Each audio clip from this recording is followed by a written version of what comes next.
Hello, in this discussion we'll be talking about defining an inverse secant, cosecant, and cotangent functions. So we've already dealt with the sine inverse, a cosine inverse, and a tangent inverse. We haven't really dealt with these too much. All right, so let's look at the secant inverse. So y equals the secant inverse of x means x is equals the secant of y, where x, the absolute value of x, is greater than or equal to 1, and y is between 0 to pi. You know, why is y between 0 to pi? That is because that's where the cosine is 1 to 1.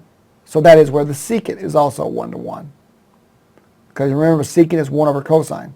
So they kind of play off of each other. And so y is between 0 to pi, and y cannot be equal to pi over 2x. And the reason that is because remember that's when we were talking about the domain of cosecant and secant, and the secant is undefined at those places. So we got to exclude those. Similarly, y equals the cosecant inverse of x means x equals the cosecant of y, where again the absolute value of x is greater than or equal to 1. Now you might, well, why is it? I thought it was supposed to be between negative 1 to 1. No, that's where sine is. Sine is between negative 1 to 1. But cosecant is either more than 1 or less than negative 1. And that's what that abbreviates to. When you say the absolute value of x is greater than or equal to 1, that means x is either greater than 1 or x is either less than negative 1. It's one or the other. So if you remember, the cosecant is kind of bounded, the sine is kind of bounded between negative 1 to 1. And cosecant is outside of that. So that's what that's saying. And this time y is between negative pi over 2 to pi over 2. And again, why is that? It's because that's where sine is 1 to 1. So that's where cosecant is also 1 to 1. And then y cannot be, oh goodness, what does that say? Y cannot be 0. So we cannot take the cosecant of 0. And it's actually, now the reason I have an asterisk beside there, because remember, cosecant cannot be 0, pi, and it cannot be, 0, pi, and 2 pi and stuff like that. But the cosecant right here, it can only go between negative pi over 2 to pi over 2 anyway. So between negative pi over 2 to pi over 2, the only one that we can't have anyway is 0. Outside of that won't really matter. So that's why it's got that little asterisk beside there. It's basically telling me that it cannot be 0.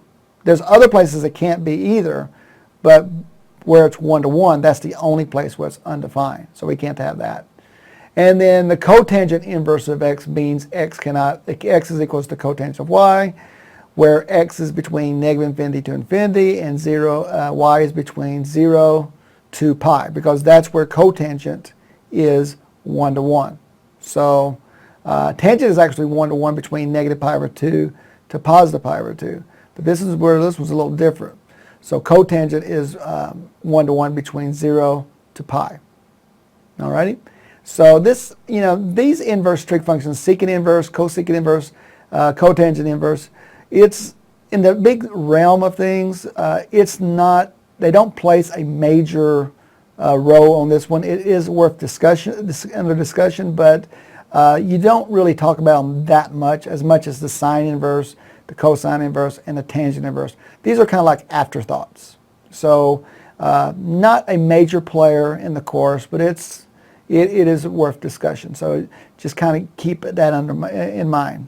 So let's look at an example of this. So finding the exact values of an inverse cosecant function. So what we're going to do is find the exact value of the cosecant inverse of negative 2 square root of 3 over 3.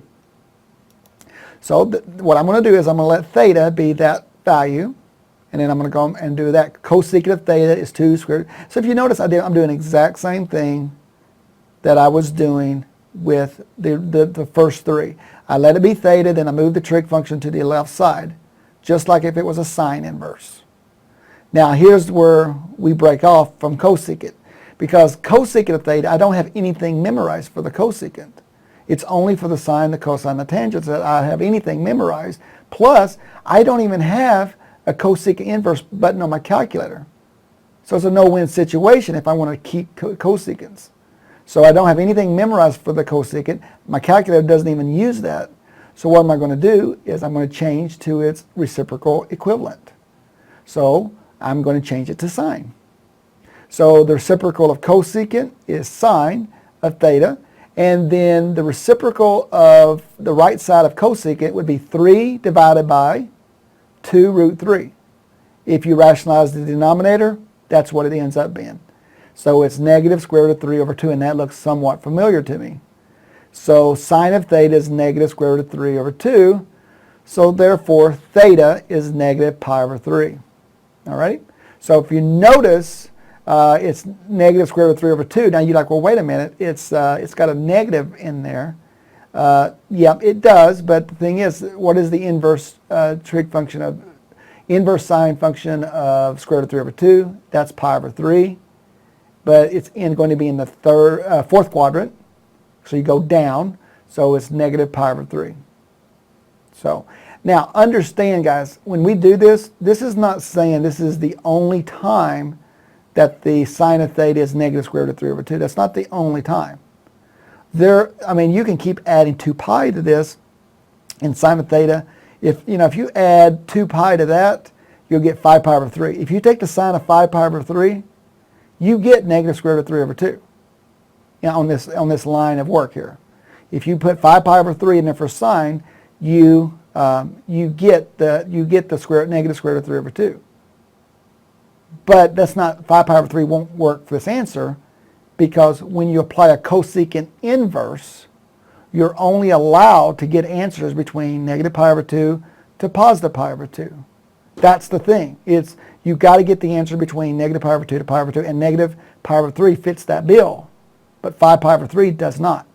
So even though 5 pi over 3 will satisfy theta on that bottom line, it will not be a solution because it doesn't fall between negative pi over 2 to positive pi over 2. All righty? So if you have any questions on this one, you let me know. And by the way, you can do any of these the same way. If you have a secant inverse, it's the same thing. Then you let cosine of theta equal to that, and it works out very similar to the same idea. All righty? So if you have any questions on this, you let me know, and you have a good day.